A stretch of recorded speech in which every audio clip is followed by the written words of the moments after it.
The dream always started the same way. A man stood at the edge of the world, his face obscured by fog. He called her name not loudly, but with such desperate tenderness that it pulled at something deep in her chest. Sienna tried to run toward him, but the ground beneath her feet kept shifting, reality folding in on itself like origami paper. She could never reach him. She never would. When Sienna Hayes woke, her pillowcase was damp with tears. She didn't remember crying. The bedroom was exactly as she'd left it. Too neat, too empty. The right side of the bed remained untouched, sheets pulled tight with military precision. 3 years of sleeping alone had taught her not to sprawl. Her body still remembered the boundary, even though David no longer occupied his half. Morning light filtered through the fog outside her window, turning everything gray and uncertain. Monterey in October wore mist like a second skin. The cypress trees along the coast were barely visible, their twisted branches reaching through the white like gnarled fingers. Sienna sat up slowly. Her phone displayed 6:47 a.m., 13 minutes before her first alarm. She canceled it and padded to the bathroom, her bare feet silent on cold hardwood. The woman in the mirror looked haunted. Dark circles, pale skin, hair pulled back too tight. She'd been 32 for 3 months now, but lately she felt ancient. She took 2 pills from the amber bottle on the counter. Sertraline 100 milligrams. The label instructed her to take them with food, but she swallowed them dry. What did it matter? Nothing had much taste anymore. The drive to the Monterey Research Institute took 20 minutes. Sienna knew every curve of Highway 1, every point where the ocean revealed itself between breaks in the fog. She'd made this drive thousands of times, with David then, without him. The Institute sat perched on a cliff overlooking the Pacific, a modernist glass structure that seemed to grow from the rock itself. Sienna parked in her usual spot, not the one closest to the entrance, but the one where she could see the water. She sat for a moment, hands on the wheel, breathing. In, hold, out. Her therapist's instructions. The building's reflection wavered in a puddle beside her car. For just a second, she could have sworn it looked different, taller, the windows arranged in a different pattern. She blinked and it was normal again. You're tired, she told herself. That's all. Inside, the institute hummed with its usual morning energy. Graduate students clustered around coffee machines. Someone who had left a box of donuts in the break room with the note, "Help yourself before they get stale like my dissertation." Sienna almost smiled. Her office was on the 3rd floor, a corner room with a view she rarely looked at anymore. The walls were covered with whiteboards filled with equations, diagrams of quantum field theory, string theory, calculations that David had started and she'd never been able to finish. She set her bag down and booted up her computer. The screen flickered, just once, a brief flash of static that resolved into her normal desktop. Sienna frowned. The Institute's IT department was usually meticulous. She made a mental note to report it. She pulled up her research files. For the past year, she'd been studying quantum decoherence, the process by which quantum systems lose their quantum properties through interaction with the environment. It was dry work, safe work, nothing that would risk anyone's life. Not like what David had been doing. The cursor blinked on her screen. She tried to focus on the data from last week's experiments, but her mind kept drifting. Back to the dream, back to the man in the fog, back to... Her office door was open. She was certain she'd closed it. She always closed it. Sienna stood and walked to the doorway, peering into the empty hallway. No one. Just the fluorescent lights humming overhead and the distant sound of conversation from the break room. She closed the door firmly and returned to her desk. Focus. She had a grant proposal due next week, a lecture to prepare, a doctoral student's thesis to review. Normal things, grounding things, but when she looked at her computer screen again, her breath caught. The file she'd been working on was gone. In its place was a document she didn't recognize titled Convergence Notes 10 Women 2012. She hadn't created it. She was certain of that. Sienna clicked it open. The first line made her blood run cold. Sienna, if you're reading this, the boundaries are thinning. You need to remember. Please remember. See, her hands were shaking. She read it again and again. Someone was playing a prank. It had to be. Some grad student with too much time and not enough supervision. She'd find out who, and the lights in her office flickered. Once, twice, then steady again. Sienna closed her eyes and counted to 10. When she opened them, the document was gone, completely erased from her desktop, from her recent files, from everywhere, as if it had never existed at all. Okay, she whispered to the empty room. Okay, you're stressed. You didn't sleep well. It's fine. Everything is fine. But her hands were still shaking when she reached for her coffee. Dr. Elena Park found Sienna in the Institute's library at noon, surrounded by journals she wasn't reading. You skipped the department meeting, Elena said, sliding into the chair across from her. Sienna looked up, startled. She'd completely forgotten about it. I'm sorry, I got caught up in, she gestured vaguely at the papers. Research. Elena's expression softened. She'd been David's research partner before his death, and she'd known Sienna long enough to recognize when she was lying. You look terrible, Elena said bluntly. It was one of the things Sienna appreciated about her, no false comfort, just honest observation. I feel terrible. Still having the dreams. Sienna nodded. She'd mentioned them to Elena once, months ago, during a particularly vulnerable moment over too much wine. They're getting worse, Sienna admitted. More vivid. And there's something else. She told Elena about the glitches, the file that appeared and disappeared, the lights flickering, the reflection in the puddle that showed a building that wasn't quite right. Elena listened without interrupting, her dark eyes steady and assessing. When Sienna finished, Elena was quiet for a long moment. Have you considered, Elena said carefully, that it might be the medication sertraline can cause visual disturbances in some people? It's not the medication. Sienna. I know how that sounds, I do, but I'm not hallucinating. These things are real, I just don't know what they mean. Elena reached across the table and squeezed her hand. Her grip was warm and grounding. Okay, she said. I believe you. But if it keeps happening, promise me you'll see Dr. Ramirez just to rule out any medical causes. Sienna nodded, even though she had no intention of seeing her psychiatrist about this. Dr. Ramirez would increase her dosage or add another medication, and Sienna was tired of feeling like a chemistry experiment. Have you eaten today? Elena asked. Coffee counts. Coffee doesn't count. Come on. There's a new faux place that opened on Lighthouse Avenue. My treat. Sienna let herself be led out of the library, grateful for Elena's friendship and her refusal to let Sienna disappear entirely into her grief. But as they walked down the hallway, Sienna glanced back at the library. Just for a second, she could have sworn she saw someone standing in the doorway, a man with dark hair and eyes that seemed to look right through her. She blinked. Empty doorway. You coming? Elena called from the elevator. Yeah, Sienna said. I'm coming.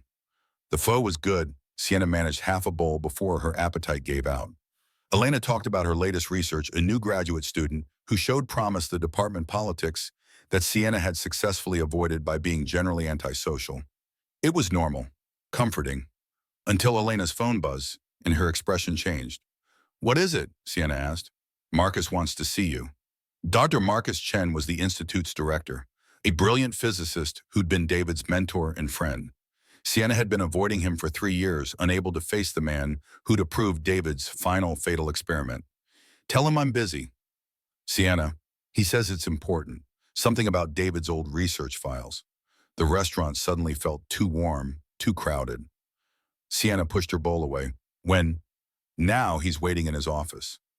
Marcus's office was on the top floor with floor-to-ceiling windows that overlooked the Pacific.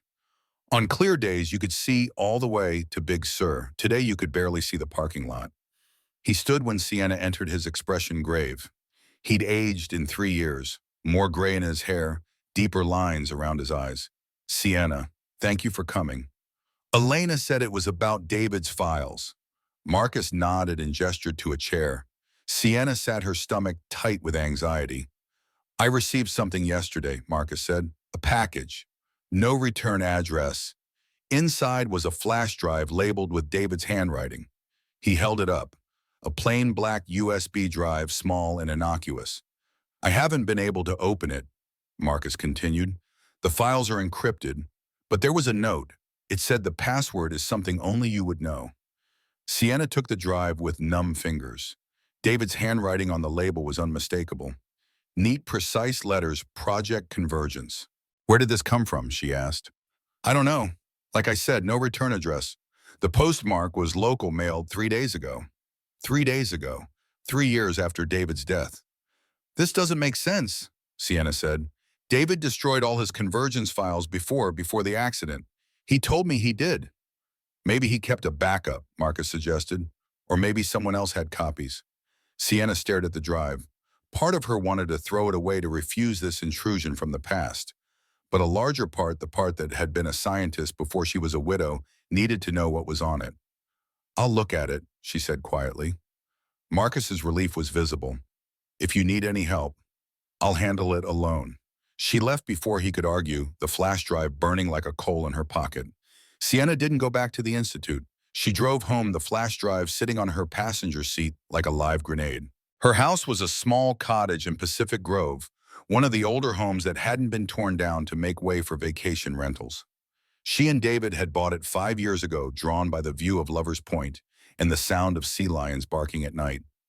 David was everywhere here, his books on the shelves, his jacket still hanging by the door, his coffee mug, the one that said, Schrodinger's cat is dead yet alive, sitting clean and empty in the cupboard. Sienna had tried to pack his things away once 2 years ago. She'd gotten as far as filling 3 boxes before she'd had a complete breakdown in the closet surrounded by his shirts that still smelled like him. The boxes remained in the garage unopened.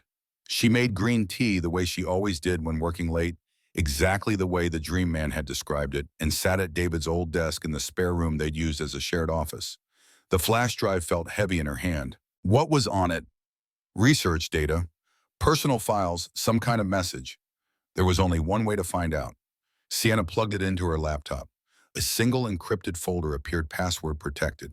The cursor blinked in the empty field waiting. Something only she would know, their anniversary. No too obvious? David's birthday. Her birthday. The date they bought the house, she tried them all. All wrong. Sienna sat back, frustrated. What would David have chosen? He was methodical, precise. The password would mean something specific. Her eyes drifted to the window. Fog pressed against the glass, thick and impenetrable. She could hear the ocean, a constant low roar that had become the soundtrack of her life. And then she remembered the last thing David had said to her the morning of the accident. She'd been half asleep, and he'd kissed her forehead and whispered something. At the time, she thought it was, I love you. But maybe it was something else. Her fingers trembled as she typed, remember me across all possibilities. The folder unlocked. Inside were dozens of files, video logs, research notes, diagrams that made Sienna's breath catch because she recognized David's work on dimensional field theory. She clicked on the first video. David's face filled the screen. Younger, excited, alive. Log entry 1, he said, March 15th, 2022. If you're watching this, Sienna, then I'm gone and something has gone very wrong. I need you to know everything we believed about parallel dimensions was correct. They exist, multiple versions of reality layered on top of each other like pages in a book, and I found a way to see between them. Sienna's hand covered her mouth. The convergence points are real, David continued, places where the barriers between dimensions are thin enough to breach. Monterey is one of them, specifically the coastline near Asilomar Beach. I've been conducting experiments there for 6 months, and I've documented encounters, glimpses of another version of this world. The video cut to footage of the beach. Nighttime, David's equipment set up on the rocks, and there in the frame for just a second, a figure, a man who shouldn't have been there. I call them echoes, David said, versions of people from other dimensions bleeding through during moments of convergence. They're rare, brief, but they're real. Sienna paused the video. Her heart was racing. This was impossible. David had been working on theoretical models, not practical applications. He would never have been reckless enough to actually try to breach dimensional barriers. Would he? She kept watching. I need to tell you something, Sienna. Something I should have told you months ago. I'm not the only one researching this. There's someone else. Someone from the other side. The camera shook. David's face was grim. His name is Callum Ross. He's a physicist like us, like me. And he's trying to do what I'm trying to do, break through completely, to cross over. Callum Ross, the initial from the mysterious file. C. But there's a problem, David said. Every time we breach the barrier, even a little, both dimensions become unstable. The convergence grows stronger, If we're not careful, if we push too hard, he shook his head. The modeling suggests catastrophic collapse. Both realities could cease to exist. Sienna felt sick. So I'm stopping the experiments, David said. I'm destroying all the equipment, all the data, everything, except this drive. Because you need to know in case something happens, in case Callum succeeds where I failed. The video ended. Sienna sat in silence, her mind reeling. David had been experimenting with parallel dimensions. He'd made contact with someone from another reality, and he'd stopped because he knew it was too dangerous. But he'd died anyway. Was that what the accident really was? Not an accident at all, but a consequence of the convergence. She opened the next file. More research notes. Equations that made her dizzy. And then at the bottom, a final video log. Dated the morning David died. Sienna's finger hovered over the play button. Did she really want to watch this? To hear his voice on the day he left forever? She clicked play. David looked exhausted, frightened. This is my final entry, he said. The convergence is accelerating. I can feel it. The barriers are breaking down faster than I predicted. If I don't act now, both dimensions will collapse within days. He leaned closer to the camera.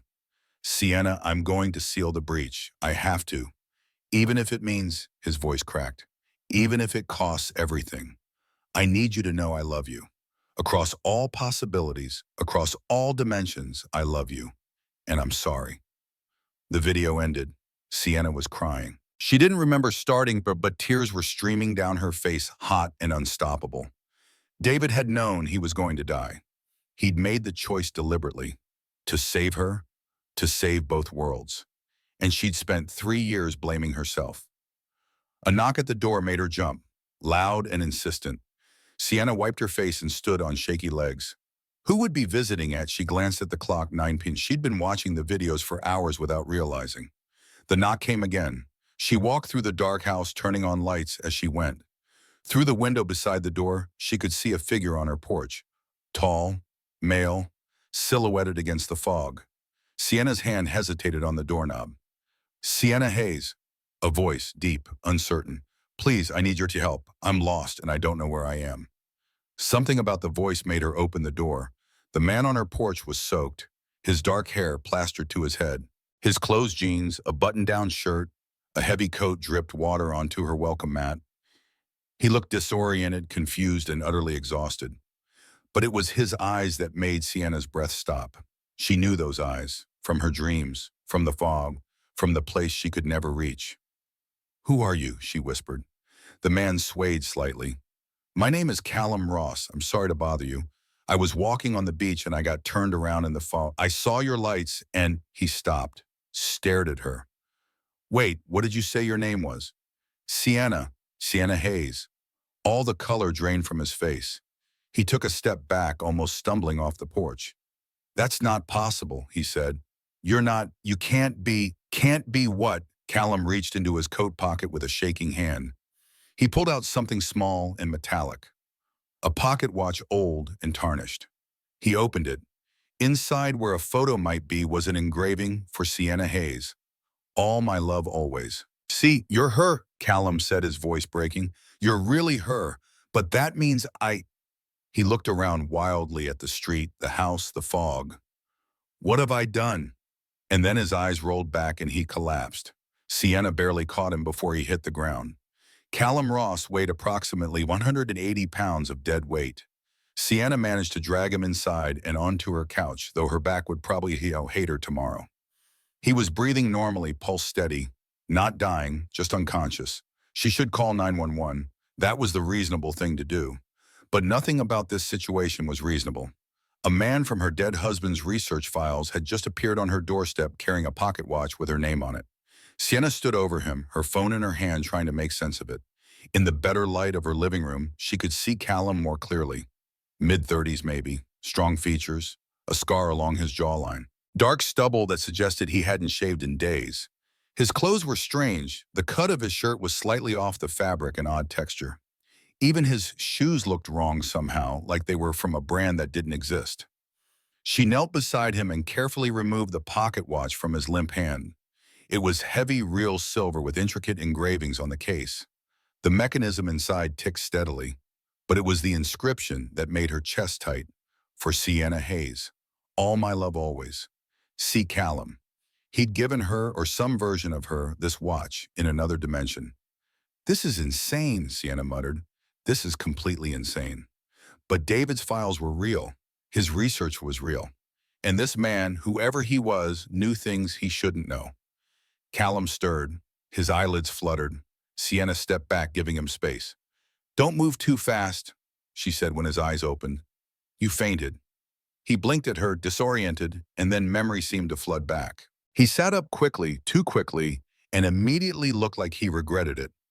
Easy, Sienna said. You hit your head. Not hard, but still. I'm fine. His voice was hoarse. He looked around the room, taking in details with an intensity that made Sienna uneasy. This is your house. Yes. In Pacific Grove, near Lover's Point. How did you know that? Callum's laugh was bitter. Because you live here in my dimension. There it was, out loud, the impossible truth. You're from a parallel dimension, Sienna said slowly. Yes. Prove it. Callum ran a hand through his damp hair. You like green tea. You drink it at 3 a.m. when you're working late. You're afraid of thunder, but you love rain. You have a birthmark on your left shoulder blade shaped like a comma. You cry at movies, but never in front of other people. You wanted to adopt a dog from the shelter, but never did because you were too worried about not having enough time to take care of it properly. Sienna felt the room tilt. All of it was true, all of it. That doesn't prove anything, she said, her voice shaking. You could have stalked me. Found out those things. The birthmark. She didn't answer. They both knew he was right. Callum stood steadier now and faced her. I know this is impossible to believe. I know how it sounds, but I'm telling you the truth. I'm from a dimension parallel to this one. A world that's almost exactly like yours except for one fundamental difference. What difference? His eyes met hers. In them, she saw grief so raw it took her breath away. In my world, Callum said softly, you died 3 years ago, and I've spent every day since trying to find a way to bring you back. Sienna made coffee, strong and black because tea felt too intimate somehow. They sat at her kitchen table, the pocket watch between them like a piece of evidence at a trial. Tell me everything, Sienna said. So Callum did. He told her about his dimension, about the life he'd lived there, so similar to hers but crucially different. He was a physicist there too, specializing in quantum mechanics and dimensional theory. He'd met Sienna at a conference in Boston 7 years ago. They'd talked until dawn about the many worlds interpretation and string theory and whether consciousness could survive in multiple states simultaneously. They'd married 2 years later. We were happy, Callum said, his voice distant. We bought a house in Pacific Grove, this house actually, or its equivalent. We worked together at the Institute. We were a team. David and I, Sienna said quietly, we did the same thing, except he died and I survived. And in my world you died and I survived. Callum's hands wrapped around his coffee mug. March 8th, 2022. You were conducting an experiment on the beach, studying convergence points. The equipment malfunctioned. There was an explosion, small but enough. By the time I got to you, he stopped, swallowed. I was too late. Sienna thought of David, the way she'd gotten the call from Marcus, the way her world had ended in a single phone conversation. I'm sorry, she said, because what else could she say? After you died, I couldn't let it go. I started researching dimensional barriers. If parallel dimensions existed, I thought maybe you existed too, alive, in another version of reality. And maybe if I could just find a way through. He looked at her. I know it sounds crazy. It is crazy. I don't care. I had to try. But you succeeded, Sienna said. You're here. You made it through. Callum nodded slowly. The convergence points are real, places where the dimensional barriers are thin. Your husband David was studying them too. I know because I found his research. Pieces of it anyway that bled through between dimensions. He was brilliant, maybe more brilliant than me because he understood the danger. He sealed the breach, Sienna said. He died stopping a convergence event. And I've just started a new one. Callum's expression was haunted. I found a weak point near Asilomar Beach. The same place where my Sienna died. I built a device. Took me 3 years. I knew it would destabilize both dimensions, but I thought I could control it. I thought I could slip through, find you, and slip back before any real damage was done. He laughed bitterly. I was wrong. What do you mean, me? I mean the breach is still open, growing, and I don't know how to close it from this side. Sienna felt cold. How long before it becomes critical? I don't know, days maybe, a week at most. And if we don't close it, Callum met her eyes. Both dimensions collapse. Both realities cease to exist. Everyone in this world and everyone in mine, gone. The weight of it was staggering. Sienna stood paced to the window, looked out at the fog. Somewhere out there, a tear in reality was growing. Because of the man in her kitchen. Because he loved someone who looked like her. Why did you come here? She asked. To this house, I don't know. I remember stepping through the breach. Everything was white light and static. When I could see again, I was on the beach, soaked and disoriented. I started walking. My feet just brought me here. He paused. I think some part of me recognized it, even though I've never been here. Not in this dimension. Sienna turned to face him. The pocket watch. You said you gave it to me, to your Sienna. On our first anniversary, it was her grandmother's. When she died, I kept it. I've been carrying it ever since, right? So you came through the breach with it. Apparently. Objects could cross between dimensions then. That was important. Sienna filed that information away. We need to see the breach, she said. Tonight. I need to understand what we're dealing with. Sienna, if what you're saying is true, we have days to fix this. I'm not wasting time. Callum stood. Despite the exhaustion evident in every line of his body, his eyes were determined. Okay, but you should know the area around the breach is unstable. You might see things, echoes from my dimension. Or worse. Worse than the end of both realities. He almost smiled. Fair point. Sienna grabbed her coat, her key as her phone. As she passed the desk with David's flash drive still plugged in, she paused. My husband left me research, she said, about convergence events, about you. Callum's expression was unreadable. He knew about me. He'd been communicating with you, or trying to, before he died. I never received anything, but dimensional communication is tricky. Messages can get lost or distorted. He hesitated. What did he say about me? That you were trying to cross over, that you were going to destroy both worlds if you weren't stopped. He was right. The admission was stark, honest. He also said, Sienna continued, that he understood why you were doing it, that he would have done the same thing. Callum's jaw tightened. For a moment, he looked like he might break. We should go, Sienna said gently. They drove in silence through the fog-thick streets of Pacific Grove. At this hour, the town was deserted. Streetlights created small islands of illumination in an ocean of white. Sienna's headlights barely penetrated 3 feet ahead. Left here, Callum said. She turned onto Sunset Drive. The road wound along the coast, residential on one side, Wild Beach on the other. Sienna had driven this route hundreds of times during the day. At night, shrouded in fog, it felt like driving through a dream. Or a nightmare. There, Callum pointed. Pull over. Sienna parked near the Asilomar Beach access point. Through the fog, she could hear the ocean's relentless rhythm, waves against rock, eternal and uncaring. They walked down the wooden stairs to the beach. The sand was wet and cold, and the fog here was even thicker. Sienna could barely see Callum ahead of her. Stay close, he warned. We're almost there. And then she felt it, a wrongness in the air, a sensation like static electricity but deeper. It made her teeth ache and her vision blur. The fog ahead was moving strangely, swirling around a central point like water around a drain. That's it, Callum said. The breach. Sienna stepped closer. The sensation grew stronger. Her head began to throb, and then for just a second the fog cleared. She saw another beach, the same beach but different. The rocks were arranged differently, the cypress trees were fuller, healthier. The stars overhead formed constellations she didn't recognize. And standing near the water's edge, looking up at those alien stars, was a woman. Sienna, another version of herself. Younger, maybe 22. She wore a sundress Sienna had owned in grad school, one she donated to Goodwill years ago. The young woman turned, and Sienna's eyes, looked directly at her. She smiled, sad and knowing. Some loves, the young Sienna said, her voice carried on an impossible wind, are meant to break you open. Then the fog closed in again, and she was gone. Sienna stumbled backward. Callum caught her. "Did you see that?" she gasped. "I see her every time," Callum said.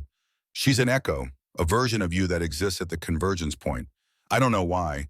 Maybe because both you and my Sienna were connected to this place. Maybe because—" He shook his head. "I don't understand it." Sienna's heart was racing. She'd just seen herself, a ghost of a possible past or future or parallel present, proof that everything Callum said was true. "We need to get out of here," Callum said. "The longer we're near the breach, the more unstable reality becomes." He was right. Sienna could feel it now, the world starting to fracture at its edges. Small glitches like the ones she'd been experiencing all day but amplified. A tree that was suddenly farther away. A rock that appeared and disappeared. The sound of waves coming from the wrong direction. They hurried back to the car. Sienna's hands shook as she started the engine. "Where do we go now?" she asked. Callum was silent for a moment. "I need my equipment. The device I built. It's at my lab, or what would be my lab in this dimension. The Institute.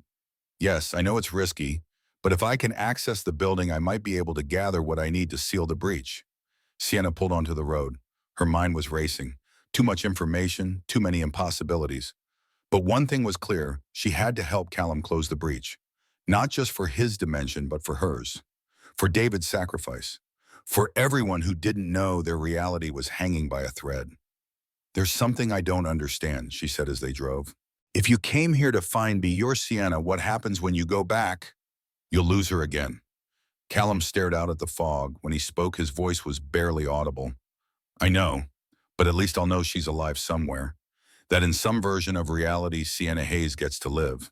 That has to be enough." Sienna's throat tightened. She thought of David, of the choice he'd made, of the love that had driven him to sacrifice everything. "I'm sorry," she said, "for your loss, for what you have been through. I'm sorry, too, for yours." They drove on through the Wadney, two mourners from different dimensions, united by grief and the impossible task ahead of them. Behind them, unseen, the breach grew wider. The Monterey Research Institute at 3 a.m. was a different creature than during daylight hours. Empty hallways, silent labs, only the emergency lighting to guide their way. Sienna used her key card to bypass security, praying that no one was working late. The last thing they needed was to explain why she was sneaking in with a man who technically didn't exist in this dimension. "This way," she whispered, leading Callum to the elevator. Her office was exactly as she'd left it, the whiteboard still covered in equations, David's coffee mug on the shelf, the view of the ocean obscured by fog and darkness. Callum stood in the doorway, frozen. "What is it?" Sienna asked. This was her office too, ours. We shared it. He stepped inside slowly, his eyes cataloging every detail. "The layout is the same, but the equations—" He moved to one of the whiteboards. "These are different. You're working on decoherence theory." "Yes. In my dimension, she specialized in quantum entanglement. Her work focused on how particles remain connected across vast distances." His finger traced one of David's old formulas. "But this is David's work, isn't it? His approach to dimensional barriers." "He never finished it, because he died stopping what I started." The guilt in Callum's voice was palpable. Sienna wanted to tell him it wasn't his fault, but they both knew that would be a lie. "We need to find your equipment," she said instead, "or its equivalent in this dimension." "Where would your lab be?" "Basement level, room B12. That's where I kept the dimensional resonance equipment." They took the stairs down. The basement was colder, damper, fewer lights. The hallway stretched ahead like a throat swallowing them whole. Room B12 was locked. Sienna's keycard didn't work. "It's probably restricted access," she said. "We'll need to find another way." The lock clicked. The door swung open on its own. Sienna and Callum exchanged glances. "The convergence," Callum said. "Reality is becoming more fluid around us. Things that shouldn't be possible become possible," Sienna finished. Inside the lab was exactly as Callum had described. Dimensional resonance equipment filled the space, modified particle detectors, field generators, equipment. Sienna recognized from David's notes but had never seen in person. "This is perfect," Callum breathed. "This is exactly what I need." He moved through the lab with practiced ease, checking connections, powering up systems. Sienna watched fascinated despite herself. This was her husband's work made manifest. The theories turned into hardware. "How long to get what you need?" she asked. "An hour, maybe two. I need to calibrate." The lights flickered, once, twice, then steadied. "We don't have much time," Sienna said, feeling the truth of it in her bones. The convergence was accelerating. Callum nodded and got to work. Sienna pulled out her phone. She should tell someone what was happening. Elena, Marcus, someone who could help or at least understand. But who would believe her, a man from another dimension? A breach in reality, the end of both worlds. It sounded like the ravings of someone who'd forgotten to take their medication. She was about to put her phone away when it buzzed. A text from Elena. "Where are you? I'm at your house. We need to talk. It's about David." Sienna's stomach dropped. Elena was at her house at 3 a.m., looking for her. She texted back, "At the Institute, working. What about David?" The response came immediately. "I found something in his old files, something he never told you. I'm coming to you. Don't leave." "Callum," Sienna said, "we have a problem." Elena arrived 15 minutes later, her hair disheveled, her eyes bright with something that looked like fear. "Sienna, thank God. I've been trying to reach you." She stopped when she saw Callum. "Who is this?" "It's complicated," Sienna said. "Complicated how?" There was no good way to explain. So Sienna chose the direct approach. "Elena, this is Callum Ross. He's from a parallel dimension. He came through a breach in reality near Asilomar Beach. The breach is growing, and if we don't close it, both dimensions will collapse." Silence. While Elena stared at her, then at Callum, then back at her. "You're serious?" "Completely." "Sienna, have you been taking your medication?" "I know how it sounds, but it's true. David was researching this before he died. Parallel dimensions, convergence points, all of it." Elena's expression shifted. The fear returned. "That's what I came to tell you. I found David's backup files, the ones he said he destroyed. He didn't destroy them. He hid them. And I decoded them tonight." She pulled out her laptop, set it on one of the lab tables. The screen showed pages of research notes, video logs, encrypted data. "David knew about the convergence," Elena said. "He'd been tracking dimensional instabilities for over a year. He knew someone from another dimension was trying to break through." "Callum," Sienna said quietly. Elena looked at him, really looked at him. "You're really from another dimension?" "Yes." "Prove it." Callum pulled out the pocket watch, opened it. "I gave this to Sienna Hayes on our first anniversary. In my dimension, she's my wife. Or she was before she died 3 years ago in the same accident that killed David in this dimension." Elena took the watch, examined it, her scientific mind working through the impossibility. "The engraving is real, old. This watch is at least 70 years old." "It was her grandmother's." Elena looked at Sienna. "This is insane." "I know. But it's real, isn't it? Everything David was working on, it was all real." Sienna nodded. Elena sat down hard on a lab stool. Okay, okay, we need to think. If the convergence is accelerating, we need to close the breach. But how? "That's what we're working on," Callum said. "I have some of the equipment I need here. But to actually seal the breach from this side, I'll need to replicate the exact frequency I used to open it. That requires access to my original device." "Which is in your dimension," Sienna said. "Yes." "So we're stuck." "Not necessarily." Elena pulled up another file on her laptop. David theorized about this. He believed that if you could create a resonance field strong enough, you could temporarily stabilize a breach, keep it from expanding, maybe even shrink it. "For how long?" Sienna asked. "Hours, maybe a day. It would buy us time to find a permanent solution." Callum studied the equations on Elena's screen. "This could work, but it requires enormous amounts of energy, more than this facility can generate." "What about the backup generators?" Sienna suggested. "The ones for emergency power." "Still not enough." They fell silent. Outside, dawn was beginning to break. Gray light filtered through the high basement windows, turning the fog into shades of pearl and smoke. There might be another way, Elena said slowly, but you're not going to like it. What is it? Sienna asked. David's original equipment, from his final experiment, the one that killed him, it's still here, in storage. Marcus refused to destroy it. The room seemed to grow colder. You want to use the device that killed my husband, Sienna said flatly. I want to use the most powerful dimensional resonance equipment that exists in this dimension, which happens to be David's device, yes. Sienna looked at Callum. He met her eyes and she saw the same thought reflected there. They didn't have a choice. Where is it? She asked Elena. Sub-basement, the secure storage facility. I can get us in. The secure storage facility was 3 levels below the main basement, a place for dangerous materials, failed experiments, equipment too valuable to destroy, but too dangerous to use. Elena's clearance got them through 2 checkpoints.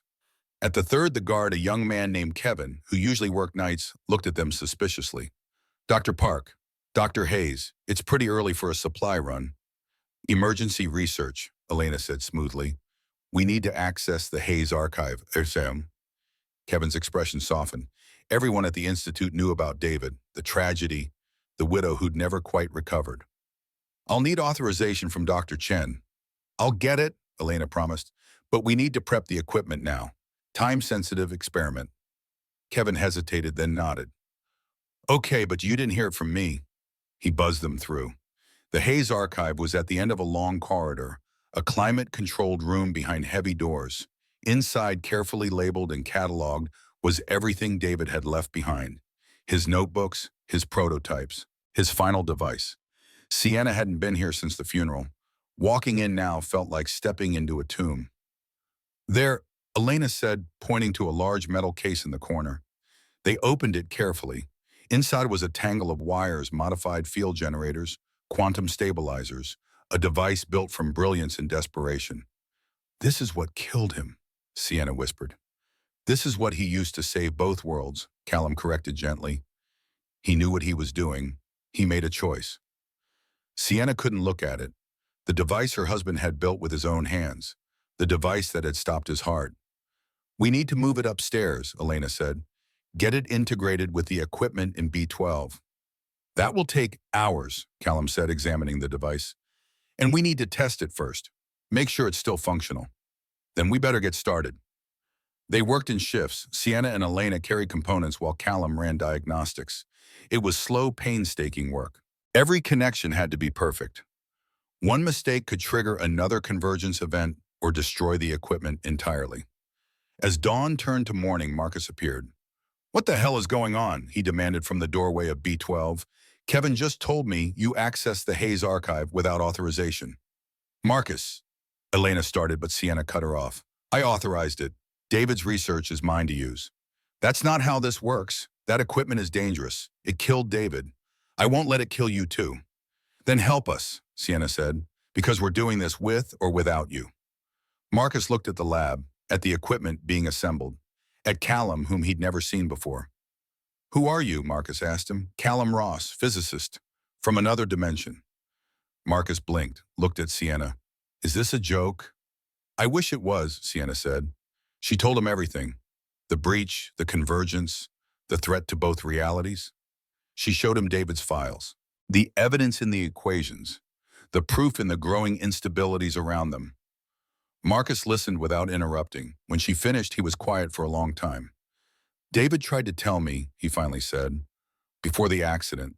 He came to my office and said he'd discovered something that would change everything. He said I had to trust him, that he was going to do something dangerous but necessary. Marcus's voice cracked. I thought he was talking about his research, a breakthrough. I told him to be careful and sent him on his way. I should have stopped him. Should have made him explain. You couldn't have known, Sienna said. I knew he was scared.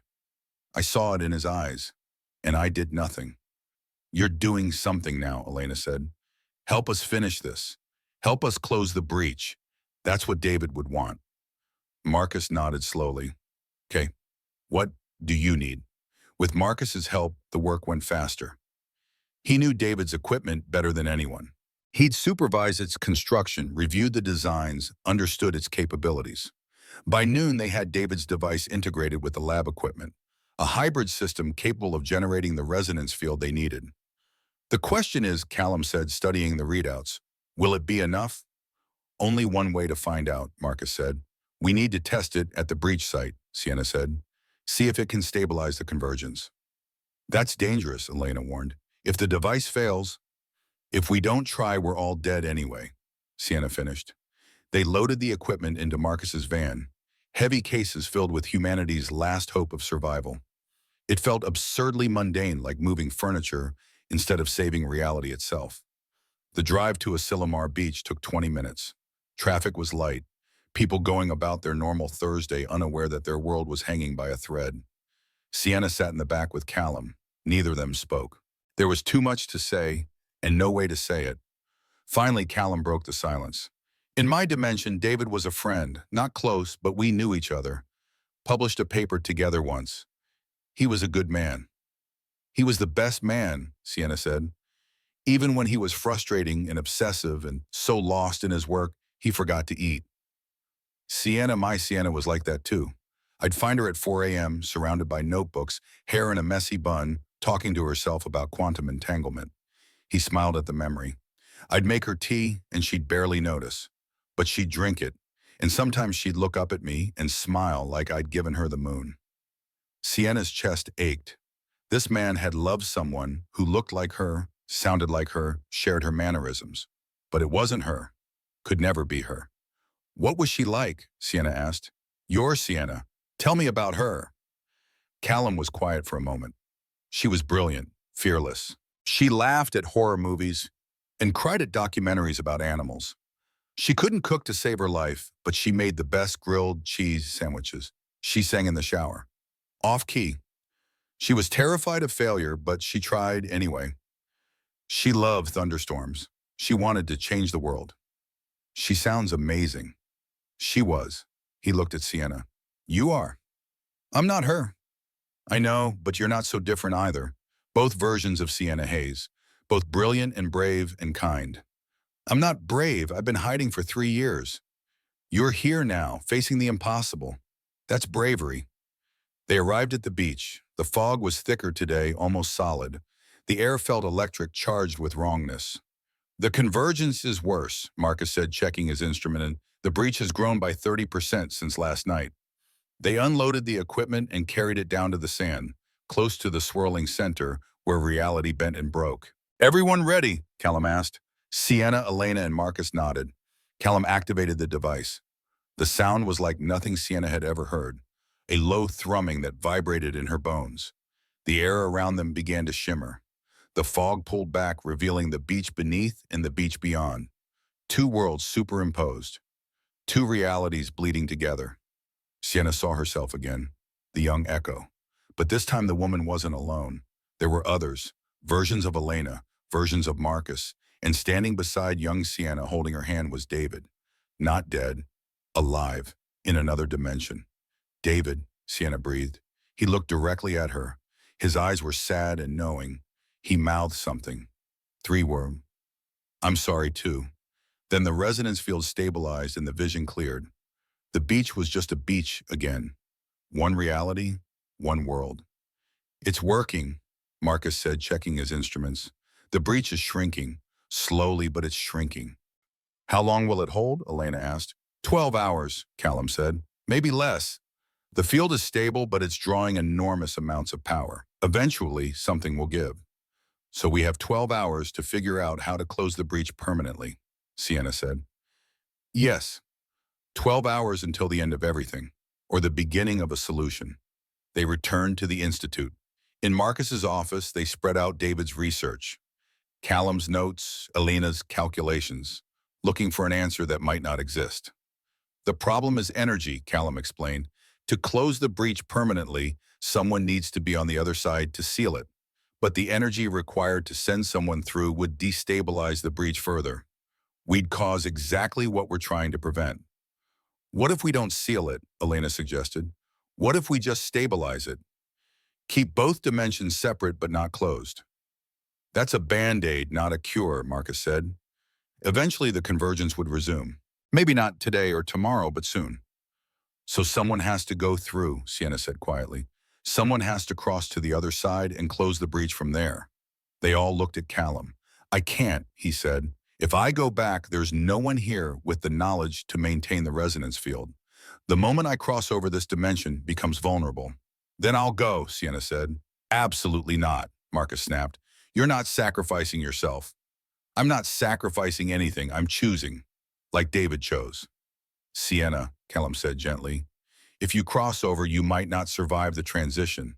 The human body wasn't meant to exist in multiple realities. The dimensional shift could kill you. Could, not will. The odds. I don't care about the odds. I care about doing what's right. She looked at each of them. David died to stop a convergence. I won't let his sacrifice mean nothing.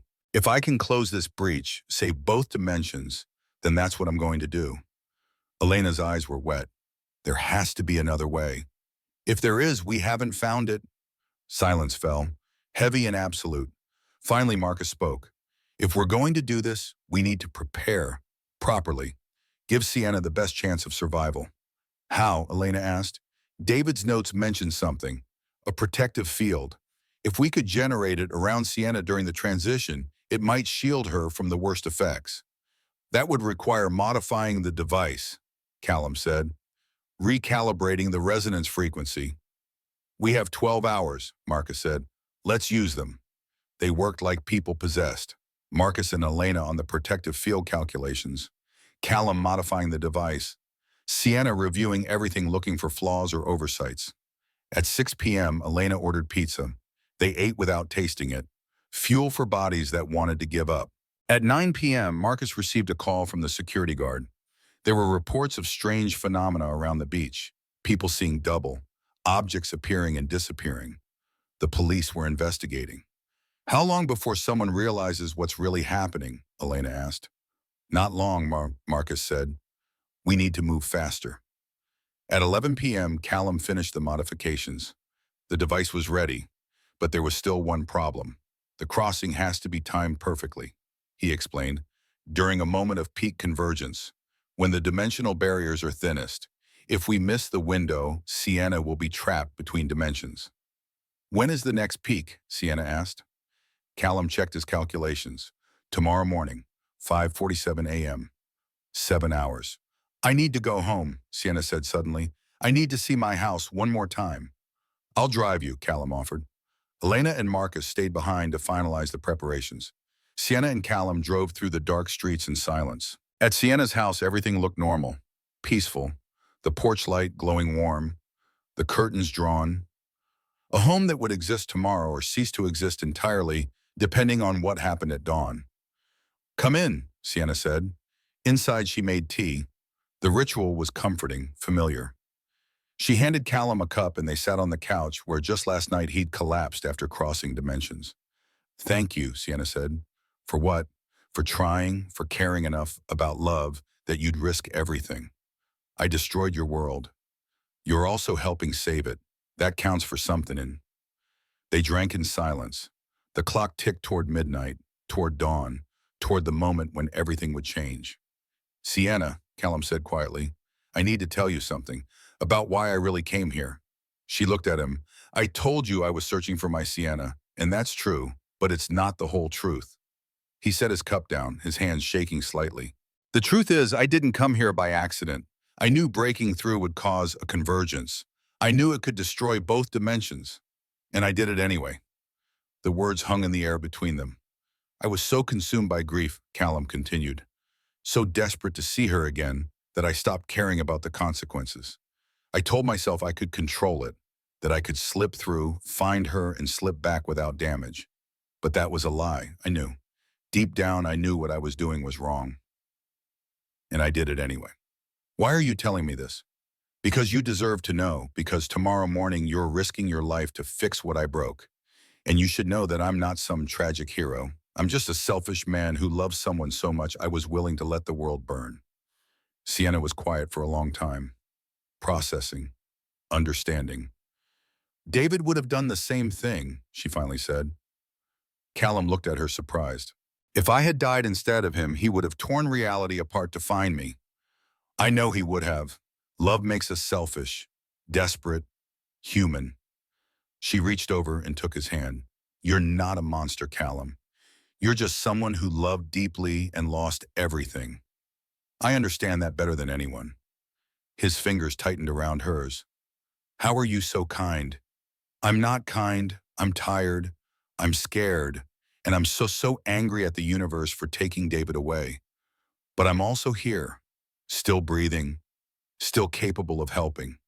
And that's what David would want. What your Sienna would want. For us to save the people who are still here. Callum pulled her into a hug. Sienna let herself be held this stranger who felt like someone she'd known forever. They stayed like that for a long time, two broken people holding each other together. When they finally pulled apart, Callum wiped his eyes.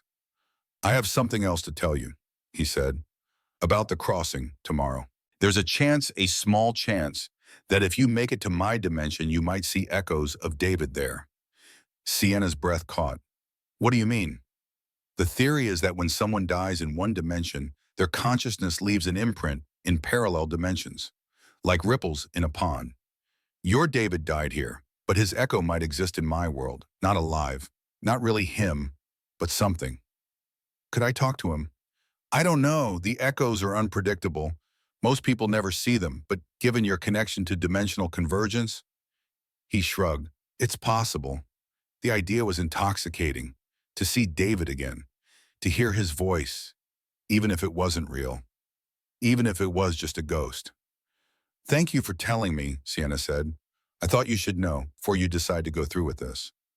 I've already decided. I know, but still. They sat together until 3 a.m., talking about their lives, their lost loves, the strange, impossible situation that had brought them together. At one point, Callum taught Sienna a song, a silly folk tune that his Sienna used to sing. Sienna hummed along, learning the melody. When she got it right, Callum smiled, the first real smile she'd seen from him. She would have liked you, he said. I would have liked her too. As dawn approached, they drove back to the Institute. The device was ready. The team was assembled. The breach was waiting. Sienna Hayes had 7 minutes to save both worlds, or die trying. The beach at 5:40 a.m. was silent except for the ocean.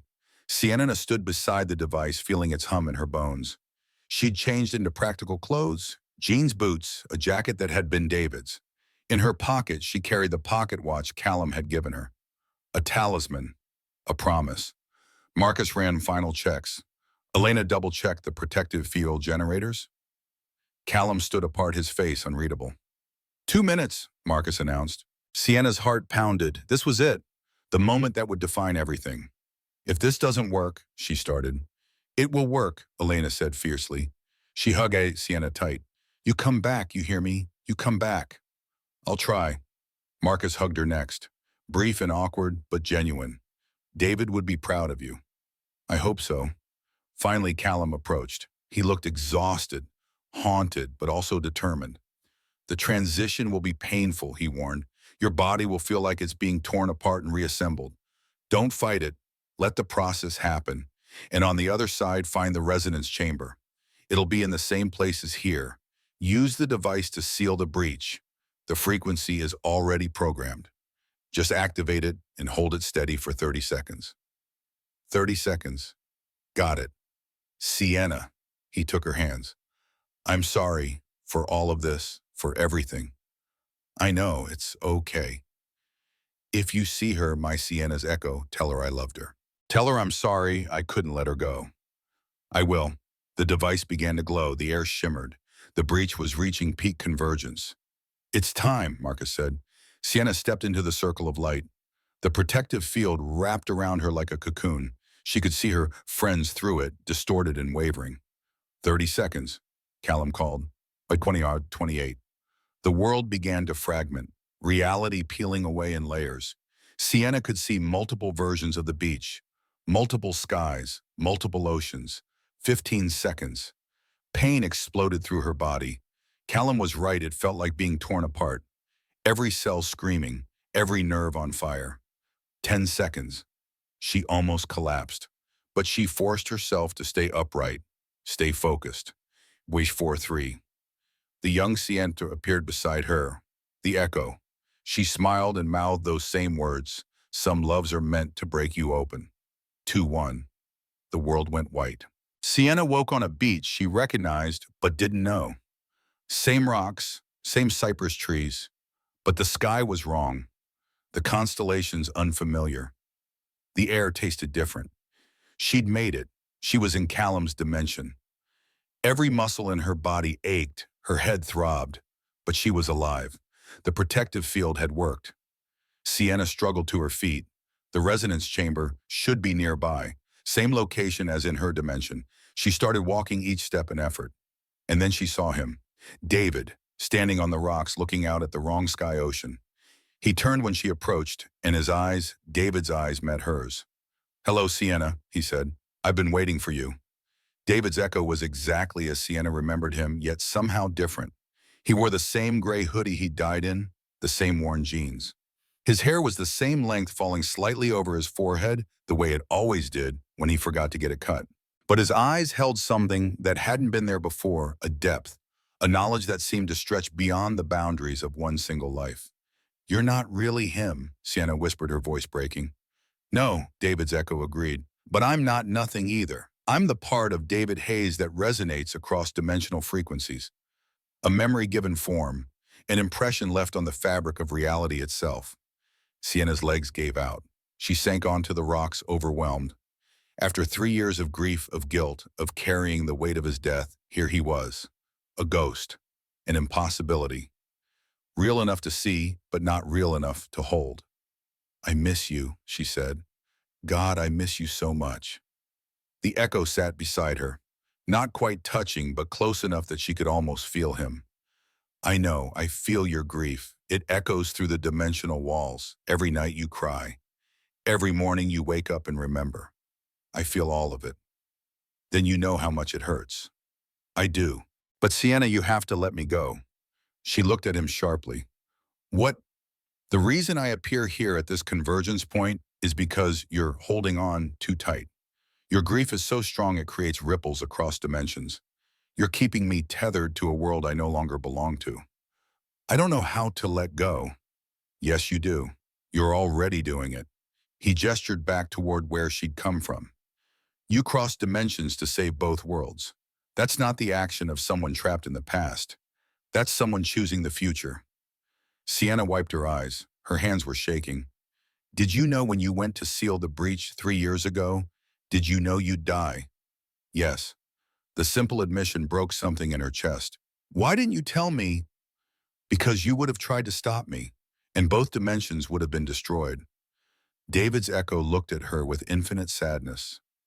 "I made the choice I had to make. The only choice. Just like you're making now. I'm not brave like you. You're braver. You're still here, still fighting, still living." He stood, offered her his hand. "Come on. The resonance chamber is this way. We don't have much time." Sienna took his hand, expecting to pass through empty air, but somehow his fingers were solid. Cool and insubstantial, but there. He pulled her to her feet. They walked along the beach together. The wrong sky sun was rising, painting everything in shades of amber and rose. It was beautiful. Alien. A world that could have been hers, but wasn't. "What's it like?" Sienna asked. "Being an echo. Imagine being a memory that remembers itself. I exist in fragments, moments. When someone thinks of David Hayes across any dimension, I become a little more real. When they forget, I fade. But I don't mind. It's peaceful in a way." "Are you in pain?" "No, I'm beyond pain. Beyond most things, really. Except love. That I still feel. For you, always." They reached a building that looked almost identical to the Monterey Research Institute, but with subtle differences. The windows were slightly larger. The architecture more modern. A version of the same structure built by different hands. "The resonance chamber is in the basement," David's echo said. "Same location as in your dimension. The device Callum built should interface with the equipment there. You'll need to—" He stopped, flickered, like a TV losing signal. "David, someone's coming," he said, his voice distorting. "Someone from this dimension. I have to go." Wait, but he was already fading, becoming translucent. The last thing she saw was his smile. Save them, Sienna. Save both worlds, and then save yourself. He vanished. Sienna stood alone on the Elian beach, her heart aching with loss that was both new and 3 years old. She'd seen her husband again, spoken to him, and now he was gone. Again. But she didn't have time to grieve. Not yet. She ran toward the building. The Monterey Research Institute of Callum's dimension was eerily familiar.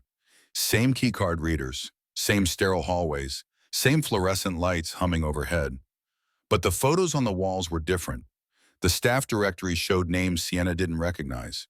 And there in the memorial plaque section was a photo that made her stop cold. Her own face. Sienna Hayes, 1993 to 2022. Beloved researcher, wife, friend. This was the world where she had died, where another version of her life had ended at 29. Sienna forced herself to keep moving, down the stairs, to the basement, to the residence chamber that would save or doom them all. The door was unlocked. Inside, the equipment was more advanced than in her dimension. Sleeker, more refined. Callum's life work perfected over 3 years of obsessive research. Sienna pulled out the device Marcus had prepared. It was smaller than she'd expected. A cylinder the size of a flashlight covered in readouts and frequency dials. She connected it to Callum's equipment, following the instructions he drilled into her head. Red wire to port 3, blue wire to port 7. Calibrate the frequency to 432.7 hertz. Activate the resonance field. Her hands were steady despite the fear coursing through her. She'd come this far. She wouldn't fail now. The device hummed to life. The air in the chamber began to shimmer. Sienna could feel the dimensional barriers stabilizing, the breach starting to close. 30 seconds. That's all she needed to hold it. 29. 28.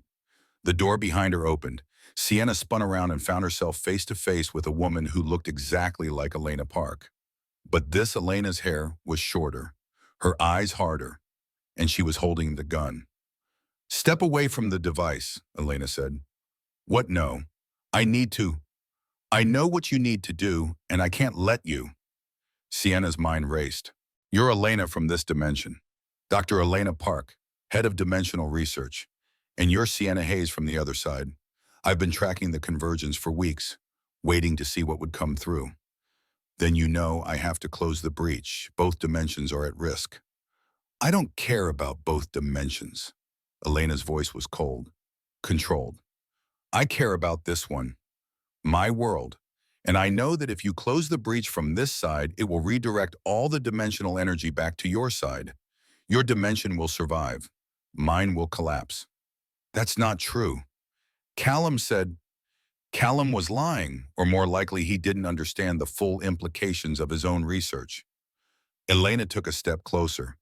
David Hayes figured it out before he died. The reason he sealed the breach from your side was because he knew it would save your dimension at the cost of this one. He chose you, and now you're here to make the same choice. Sienna felt sick. No, there has to be another way. There isn't. One dimension survives, one collapses. That's the math. That's reality. Elena's gun didn't waver, and I'm not letting you murder my entire world to save yours. The device continued to hum. 15 seconds. 14. Please, Sienna said, we can figure this out together. There must be a solution. The solution is you step away and let the convergence complete. Both dimensions will merge.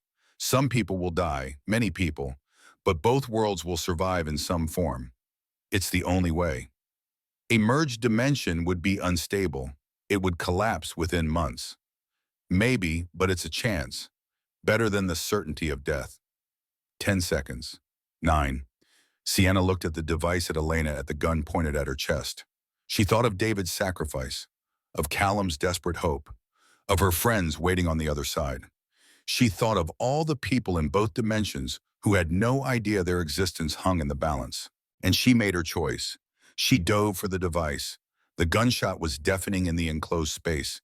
Pain exploded in Sienna's shoulder, hot and sharp and all-consuming. She'd been shot, but her hand closed around the device. She held it steady. 5 seconds. 4. You stupid, selfish, Elena's voice distorted by shock and rage. 3 seconds. 2. Sienna's vision was graying at the edges. Blood soaked through her jacket. David's jacket. The one that still smelled like him. 1 second. The device completed its cycle. The breach sealed. Sienna collapsed, the device falling from her nerveless fingers. Elena stood over her, the gun still raised. But her expression had changed. From anger to horror to something like grief. "What have you done?" Elena whispered. Sienna tried to answer but couldn't. The pain was too intense. She could feel her consciousness slipping away. The door burst open. Callum's voice frantic. "Sienna!" He was here, in his own dimension. How through the haze of pain, Sienna saw him kneel beside her. Saw him press his hands against her shoulder, trying to stop the bleeding. Saw Elena stumble backward, the gun clattering to the floor. "I followed you," Callum said, his voice breaking. "The moment you crossed over, I knew I had to come too. I couldn't let you face this alone." "But your dimension," Sienna managed. "Without you there, Marcus and Elena can maintain the resonance field. They know what to do. I had to come. I had to." He stopped, looked at the sealed breach, at Elena, back to Sienna. "No, please no." "It's done," Sienna said. Her voice sounded far away even to her own ears. "The breach is closed." "From this side, yes, but—" Understanding dawned on Callum's face. "You sealed it before you understood. Elena was right, the dimensional energy will collapse this world," Elena finished. She had tears streaming down her face. "Within hours, this entire dimension will cease to exist. Everyone here, everything, gone." Sienna's chest constricted. "No, that can't be right. Callum, you said—" "I was wrong. I didn't understand. David did. That's why he sealed it from your side. To save your world." Callum's hands were covered in her blood. "And you've saved your world too. At the cost of mine." The weight of it was crushing. Sienna had just murdered an entire dimension. Billions of lives, all to save her own. "I didn't know," she whispered. "I swear I didn't know." "It's not your fault," Callum said. "You were trying to save both worlds. We all were. But I failed. No, you succeeded. Your dimension will survive. That's what matters." "How can you say that? Your world is already lost. Was always lost from the moment I opened the first breach." He smiled sadly. "This was inevitable. I just didn't want to accept it." Elena had sunk to the floor, her face buried in her hands. 3 hours, she said. "That's what the models predict. 3 hours until total dimensional collapse. 3 hours for an entire world to die." Sienna tried to sit up, but the pain was too much. Callum gently held her down. "Don't move. You're losing too much blood." "Then help me stop it. We have to fix this. We have to—" "There's no fixing this," Elena said flatly. "The math is absolute. One dimension or the other. Not both. Never both." She looked at Sienna with empty eyes. "I tried to stop you. I didn't want to shoot you. But I had to try to save my world. Just like you tried to save yours." "I'm sorry," Sienna said. "I'm so sorry." "I know, but sorry doesn't bring back the dead." Callum carried Sienna to the Institute's medical bay. The halls were empty. Most researchers didn't come in this early. They were home with their families, living their last normal morning before the world ended. He laid her on an examination table and found supplies to dress her wound. The bullet had gone clean through, painful but not fatal. Under normal circumstances, she'd survive. But these weren't normal circumstances. "You need to go back," Callum said as he worked. "Cross the breach before it closes completely. Get back to your dimension." "The breach is sealed." "Not yet, not completely. For another hour or so, echoes can still pass through. People can still cross if they know how." He bandaged her shoulder with practiced efficiency. "I can send you back. There's a secondary resonance point near the beach. If we hurry, I'm not leaving you. Sienna, your world is ending because of me, because I was trying to save mine. I'm not going to run away and leave you here to die." Callum's hands stilled. "What are you saying?" "I'm saying we stay, together, until the end." "That's insane. You'd be choosing death over life." "I'd be choosing to face the consequences of my actions." Sienna met his eyes. 3 hours. That's all the time these people have left. I can't save them. but I can witness them. I can stay and remember. So if I somehow serve, if I can tell people they existed, that they mattered. You won't survive. No one crosses dimensions twice and lives. Then we'll die together. You, me, and everyone else in this world. Callum stared at her. You're serious. Completely. Sienna Hayes, he said, wonder and sorrow mixing in his voice. You are exactly like her. Exactly. Stubborn and brave and absolutely infuriating. Despite everything, Sienna almost smiled. Is that a compliment? The highest one I can give. The door opened. Elena stood there, her gun gone, her expression hollow. The collapse has started, she said. Small things first, digital data, electrical systems. Within an hour, the infrastructure will fail. Within 2, matter itself will begin to break down. By 3, she didn't need to finish. Is there anywhere people can go, Sienna asked. Anywhere that might be safe? No, this is a dimensional collapse, not a natural disaster. There's no shelter, no escape. Everyone dies. Elena's voice was matter-of-fact, clinical. The only way she could cope with the enormity of it. Then we need to tell them, Sienna said. They deserve to know. Know what? That their world is ending because a woman from another dimension made a mistake. Know that they should be with the people they love, that they should spend their last hours doing things that matter. Elena laughed. It was a broken, desperate sound. And what about me? Who do I have? You have us, Callum said quietly. She looked at him, at Sienna, at the 2 people from another dimension who'd inadvertently destroyed her world. I loved him too, you know, Elena said suddenly. Sienna blinked. What? David, your David, or this dimension's version of him. We worked together for 5 years. I watched him fall in love with you, with this dimension's you. I watched you get married, have your life together. And I never said anything because he was happy, and she swallowed. I was a coward. When you died, Elena continued looking at the floor. David was devastated. I tried to comfort him, tried to be there. And for a moment I thought maybe finally he might see me. But he didn't. He just threw himself into his research, into finding a way to bring you back. Even after you were gone, I couldn't compete with his love for you. Elena, Callum said softly, and then you showed up. She looked at Callum, from another dimension, another grieving spouse trying to undo death. And I hated you, because I saw in you what David had been, obsessed, desperate, willing to destroy everything for love. She wiped her eyes, but I also understood, because I felt the same way.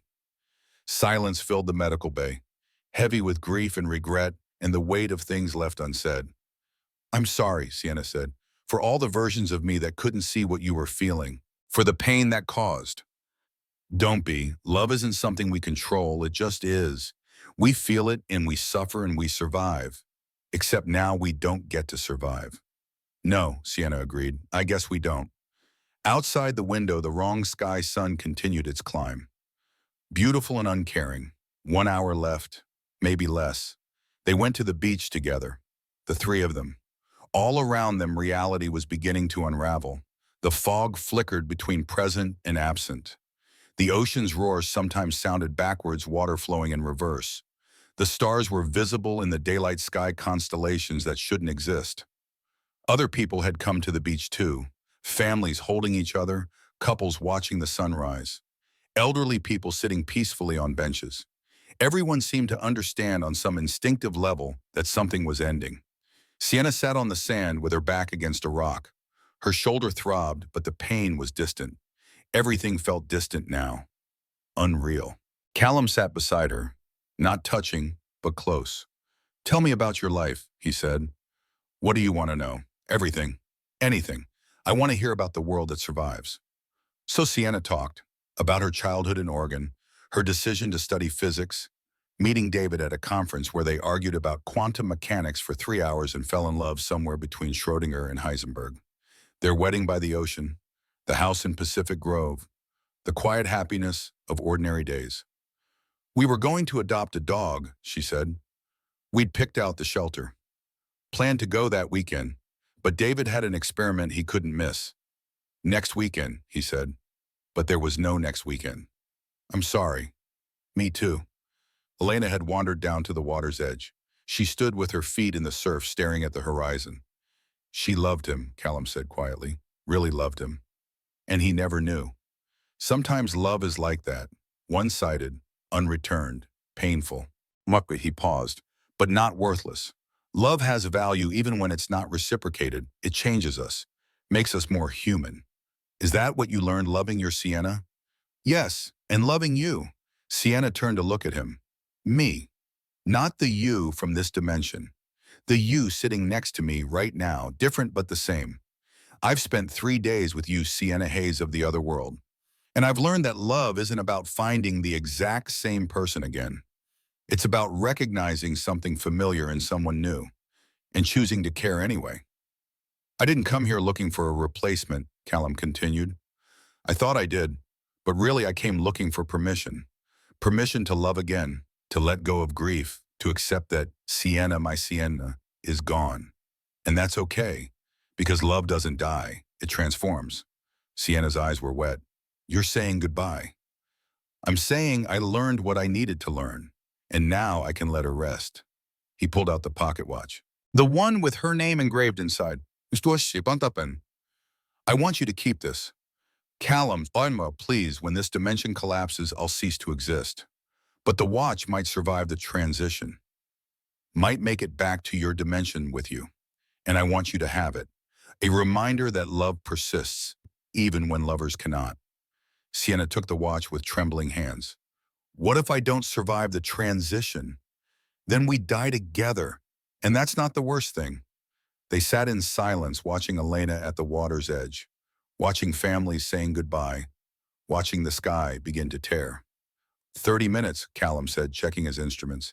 Give or take. Is it painful, the collapse? I don't know. No one's ever survived one to report back. But I hope not. I hope it's just ending, like falling asleep.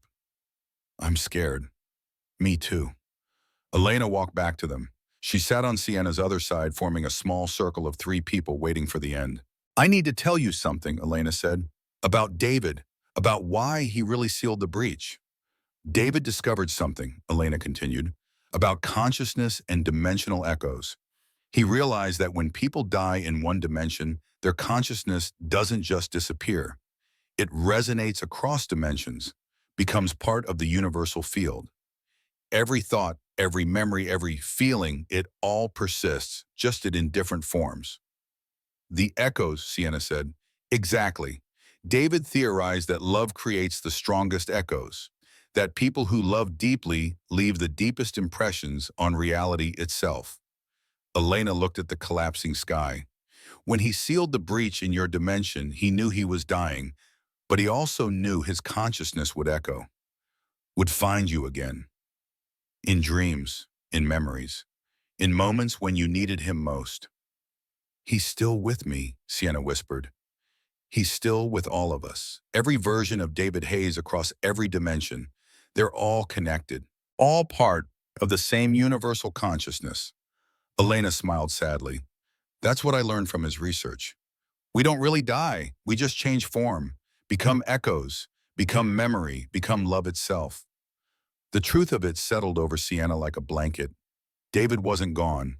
Not really. He was in the wheels and the bow and the sunrise, in every act of love, every sacrifice, every moment of connection between people. Death wasn't an ending, just a transformation. Thank you, Sienna said, for telling me. Thank you for trying to save us. Even though it didn't work, you tried. That matters. The sky was cracking now, literally cracking like glass under pressure. Through the fissures, Sienna could see nothing. Not darkness, not light, just nothing. The void where reality had been. 10 minutes, Callum said. People on the beach had started to fade. Not dying exactly, but becoming translucent, dissolving into light. Some screamed, most were silent, accepting. Elena reached for Sienna's hand. Callum took her other hand. They sat together, 3 scientists who understood too much, waiting for mathematics to have the final word. If you survive, Elena said, tell them about us, about this world. I will. Tell them we loved, we laughed, we had hopes and dreams and stupid arguments about nothing. We were real. You were real. You are real. I'll remember. The dissolution reached them. Sienna felt herself starting to fade, her body becoming insubstantial, her consciousness fragmenting. But she held tight to the pocket watch, to the physical anchor that might carry her home. Sienna, Callum said. His voice was distant, fading. It's okay, let go, let the current carry you. I'm scared. I know, but you're not alone. You're never alone. Elena was already gone, dissolved into light and memory. Callum was going too, his hand still gripping hers, but she could see through him now. Thank you, he said, for showing me it's okay to live, to love again, to let go. Thank you for crossing dimensions, for being brave enough to try. Will you sing the song one last time? Through tears and fear, Sienna sang. The silly folk tune Callum had taught her, her voice shook, but she kept going, kept singing even as the world dissolved around them. Callum smiled, closed his eyes, and disappeared. Sienna was alone on a beach that no longer existed, alone in the void between dimensions, alone with the pocket watch in the memory of two people who'd loved so deeply they'd broken reality itself. She thought of David, of his sacrifice, of his love that persisted as echo in memory. She thought of Callum and Elena, of an entire dimension of people who'd lived and loved and mattered. She thought of home, of her friends waiting, of the world she'd saved at the cost of another. And she let go. Sienna woke to the sound of crying. She was back on Asilomar Beach, her beach. The fog was clearing and the sky was right, the familiar constellations shining overhead. Marcus was kneeling beside her, his face wet with tears. She's alive. Elena. She's alive. Elena appeared, her face drawn with exhaustion. Impossible. No one survives two-dimensional crossings. The mathematics. I don't care about the mathematics, Marcus said. She's here. She's breathing. Sienna tried to sit up. Pain shot through her shoulder, the gunshot wound from the other dimension. Proof it had all been real. The breach, she managed to ask. Sealed, Elena said. Both sides. The convergence is over. Our dimension is stable. And the other dimension? Silence at Boston. Marcus and Elena exchanged glances. Gone, Marcus finally said. We felt it collapse 3 hours ago. Everything on the other side just ceased to exist. Sienna closed her eyes, an entire world, gone because of her choice. You did what you had to do, Elena said gently. You saved us. At the cost of them. Yes, there was nothing else to say. Sienna had made her choice, an impossible choice between two realities. And now she had to live with it. Marcus helped her to her feet. She was unsteady, weak from blood loss and dimensional transition. But she was alive. Impossibly, miraculously alive. How, she asked. How did I survive? This, Elena said. She held up the pocket watch. It had survived the crossing. Still ticking. Still engraved with Sienna's name. I think it anchored you. Gave you something to hold on to during the transition. A physical object carrying emotional resonance. It shouldn't work according to any physics we understand, but love doesn't follow the laws of physics, Sienna finished. Apparently not. They helped her to Marcus's car, drove her to the hospital where doctors asked questions she couldn't answer, patched her shoulder, gave her antibiotics and pain medication and concerned looks. She told them it was a mugging. They didn't quite believe her, but didn't press. 3 days later, Sienna stood in her house in Pacific Grove, alone. The pocket watch sat on her kitchen table, Callum's last gift, a reminder of everything that had happened, everything she'd lost and saved. She picked it up, opened it, read the inscription for the 100th time. For Sienna Hayes. All my love always. See, a knock at the door made her jump. Elena stood on the porch holding a bottle of wine and a sad smile. Thought you might want company. Yeah, I do. They sat in the living room with the lights low and the ocean audible through the windows. Elena poured wine. Neither of them drank much.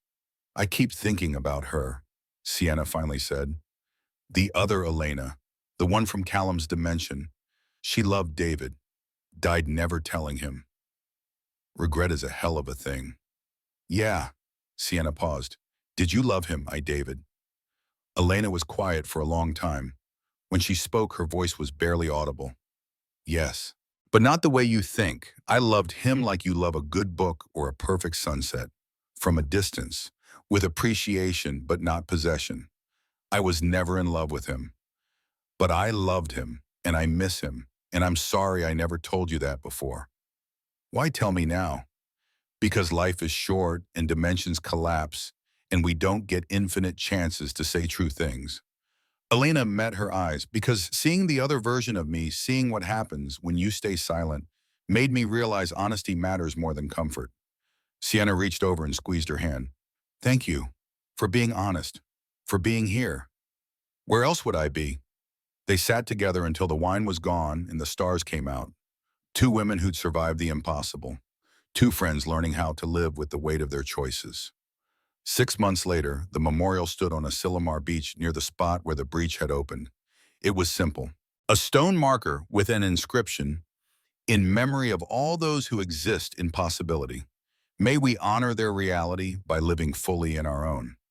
Sienna visited every week, sometimes alone, sometimes with Elena or Marcus. Once with a support group for people who'd experienced dimensional echoes, a surprisingly large number it turned out after the convergence. The world had changed. Governments had acknowledged the existence of parallel dimensions. Scientists were studying the residual effects. The public was fascinated and terrified in equal measure. But life continued, as it always did. People fell in love, had children, fought and laughed and cried. The universe kept expanding indifferent to human drama. Sienna had returned to work, started a new research project on dimensional stability, wrote papers about the convergence that were part science, part memorial. Her way of remembering, of honoring. She still dreamed of Callum sometimes, of the man in the fog who'd crossed reality to find love. She dreamed of Elena from the other dimension, of David's echo, of an entire world that had ceased to exist. But she didn't dream with the same desperate grief anymore. The dreams were gentle now, bittersweet, a reminder that love persists even when lovers cannot. The pocket watch she kept on her desk, a talisman, a promise, Valpoano. Every day at 3 a.m. when she worked late, she made green tea. And sometimes, just sometimes, she felt David's presence. Not as an echo, not as a ghost, but as a warmth in her chest, a certainty that love doesn't end, it just transforms. On the 6-month anniversary of the convergence, Sienna stood on the beach at dawn. The fog was thick, the ocean loud. She held the pocket watch in her hand. I miss you, she said to the empty air, to David, to Callum, to everyone who'd been lost. All of you, but I'm still here, still living, and I'm going to make it count. For you, for them, for everyone. The fog shifted. Just for a moment, she thought she saw them. David and Callum standing together, smiling, at peace. Then the moment passed and she was alone again. But not really alone, never really alone, because love echoes across dimensions, across time, across the vast space between one heartbeat and the next. And in those echoes, we are all connected, all remembered, all real. Sienna Hayes walked home as the sun rose, ready to face another day, another chance, another possibility. The universe was infinite, and so was love.